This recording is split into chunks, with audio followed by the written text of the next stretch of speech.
could finally seal a deal on new rules which would allow the launch of a central system for countries to begin offsetting their carbon emissions and trading those offsets. This means, for example, a rainforest country could sell or trade credits to generate funding for forest protection, and the country purchasing the credits could count it towards reaching their own national climate targets. This concept was articulated almost 10 years ago in a Paris Agreement under Article 6, as the rules have not been set. That trading is yet to begin.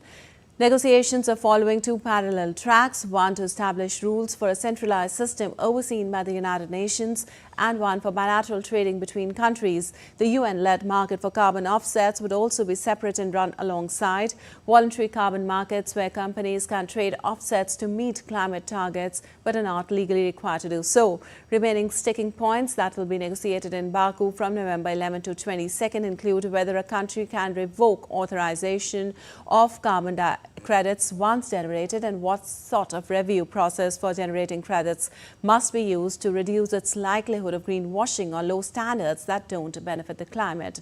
The European Union has been pushing for rules that would hold parties to stringent standards and give the centralized oversight body less discretion in decision-making.